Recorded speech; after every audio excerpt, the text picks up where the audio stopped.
नमस्कार विद्यार्थ्यांनो. बघा 8 क्लासचा आपण 8वाच चॅप्टर चालू केलेला होता पाठीमागच्या लेक्चरला. पोल्युशनमध्ये तुम्हाला सांगितलं की पोल्युशन नेमकं काय असतं, त्याच्यानंतर पोल्युटंट काय असतं, मग त्याच्यात फॅक्टर कोणते अफेक्टिंग आहेत, पोल्युशन कुठल्या रिझनमुळे होतं, त्याचे नॅचरल, आर्टिफिशियल, हे आपण सगळं आतापर्यंत बघत आलेलो आहोत. पण तरी पण अजून इथे एक शब्द झालाय पोल्युशन. पोल्युशन हे सगळं अगोदर लक्षात आलं पाहिजे. पोल्युशन म्हणजे काय? नॅचरल फंक्शन किंवा नॅचरल कॉन्टॅमिनेशन आपल्या इन्व्हायरमेंटला जे पोल्युटंट इफेक्ट करतात, जे डायरेक्टली बायोटिक आणि अबायोटिक फॅक्टरला अफेक्ट करतात, त्याला आपण पोल्युशन म्हणतो. मग कुठले फॅक्टर अफेक्टिंग करतात? आता पोल्युटंट पोल्युटंट कोणते? Factor affecting to the natural function of ecosystem आणि directly harmful effect on biotic आणि अबायोटिक फॅक्टर, त्याला आपण पोल्युटंट म्हणतो. असं. आता बघा, त्याच्यानं आता ह्याच पोल्युशन मधला आपण एक टॉपिक घेतोय, वॉटर पोल्युशन. वॉटर पोल्युशनची डेफिनेशन आहे, त्याचे रिझन आहेत पोल्युशनचे. त्याच्यानंतर टाईप ऑफ वॉटर पोल्युटंट, म्हणजे पोल्युटंटच मेनली अफेक्ट असतात पोल्युशनला.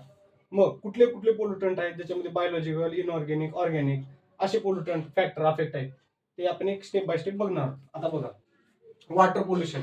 When water become unclean and toxic due to mixing of natural and artificial polluting substances, then it is called as water pollution. काय म्हणजे जेव्हा water become, आपलं जे water एकदम unclean किंवा toxic असतं, कशामुळं? मिक्सिंग झाल्यामुळं. काय? Natural and artificial polluting substances, जे नैसर्गिकरित्या किंवा मानव निर्मित जे केलेले पोल्युटंट आहेत, ते पण कशामध्ये मिक्स होतात? वॉटरमध्ये मिक्स होतात आणि त्याच्यापासून हार्मफुल इफेक्ट तयार होतात आणि अनक्लीन स्टेज तयार होते. त्याला आपण काय म्हणतो? वॉटर पोल्युशन असं म्हणतो. बघा, मग त्याचं रिझन काय? Reason of water pollution. आता बघा, in big cities the domestic sewage and industrial effluent are released in water. मोठ्या मोठ्या शहरामध्ये काय होतं? जे डोमेस्टिक सिवेज म्हणजे आपल्या घरचा कचरा वगैरे किंवा आजूबाजूच्या परिसरातील कचरा किंवा इंडस्ट्रीचं जे इन्फ्लुएंट असतं, जे म्हणजे जे सबस्टन्स यूज केले जात नाहीत, जे आपण बाहेर फेकून देतो, ते सबस्टन्सेस हे कुठे डायरेक्ट रिलीज केले जातात? वॉटरमध्ये, एखाद्या रिव्हरमध्ये डायरेक्टली रिलीज केले जातात पाईप थ्रू. मग ते महत्वाचं रिझन आहे आपल्या वॉटर पोल्युशनला. दुसरं रिझन काय? इन रुरल एरिया, म्हणजे आपले जे शहर सोडलं तर बाकीच्या एरियामध्ये काय असतं? रिव्हर, वॉटर हे कशासाठी यूज केले जातात? वॉशिंगसाठी, बाथिंगसाठी, स्विमिंगसाठी. मग त्याच्यामुळे पण काय होतं? आपलं वॉटर पोल्युशन एक तयार होऊ शकतं. ते पण एक रिझन आहे. तिसरा point, many people are also used river bank for urination and defecation. जे म्हणजे आपण काय म्हणतो, गावाकडे बघा काही लोक करतात, रिव्हरचे जे वॉशिंग करतात किंवा ज्याच्यामध्ये कॅटल्स आले किंवा डिफेक्शन्स आले, हे डायरेक्टली आपण काय करतो? रिव्हर मध्ये सोडून देत असतो. ते पण एक मेन रिझन असू शकतं. मग अजून एक पॉईंट पण all such activity causes the water pollution. ह्या महत्वाचे पॉईंट आहेत. अजून एखादा तुम्ही याच्यात ऍड करू शकता किंवा एखादा मेजर पॉईंट जर तुम्हाला आठवलं तर ते पण त्याच्यामध्ये तुम्ही ऍड करून लिहू शकता. हे 3-4 रिझन आहेत जे की आपल्या वॉटर पोल्युशनला काय करतात? वॉटर जे क्लीन आहे त्याला आपण काय करतो? पोल्युटेड करत असतो.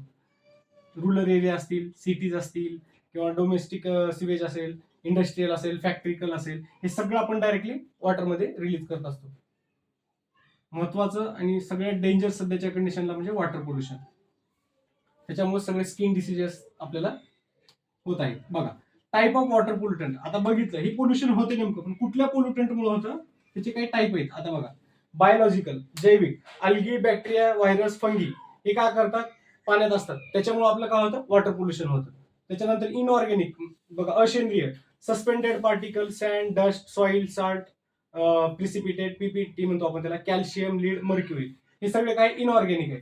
ऑर्गॅनिक मध्ये काय येतं? वेडीसाइड्स, इन्सेक्टिसाइड, फर्टिलायझर्स, जे आपण शेतामध्ये शेतीसाठी जे वापरणारे औषध आहेत किंवा फर्टिलायझर्स आहेत, हे पण आपण काय करतो? त्यांचा युज झाल्यानंतर डायरेक्टली आपण ते काय करत असतो?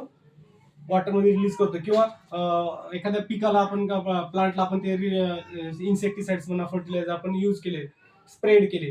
मग एखाद्या वेळेस रेन आला, रेनमुळे काय होतं? परत ते सगळे इन्सेक्टिसाइड, फर्टिलायझर काय होतात? वॉटरमध्ये हळूहळू रिलीज होत राहतात आणि ते डायरेक्ट रिव्हरला किंवा एखाद्या मोठ्या तलावात वगैरे आपण ते मिक्स करून सोडून देत असतो. हे सगळे रिझन्स आहेत. त्याचे काही पोल्युटंट फॅक्टर आहेत, बायोलॉजिकल, इनऑर्गॅनिक, ऑर्गॅनिक. हे पण हे वॉटर पोल्युशनला काय करतात? हार्मफुल करतात किंवा अनक्लीन करतात. त्याच्यानंतर त्याचे पुढचे फॅक्टर काय आहेत बघा. आता पोल्युटंट तर झाले सगळे.